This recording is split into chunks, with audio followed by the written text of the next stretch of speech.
It is time for us to begin to talk against those kind of things and see how we can free ourselves, see how we can have freedom, see how we can have peace, see how we can have good health, development, and both infrastructure and human development in Biafra land.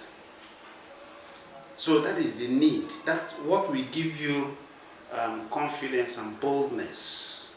What will give you, make you to really enjoy this life is your freedom, and freedom of your country, freedom for all, freedom for Africa, freedom for every marginalized nation.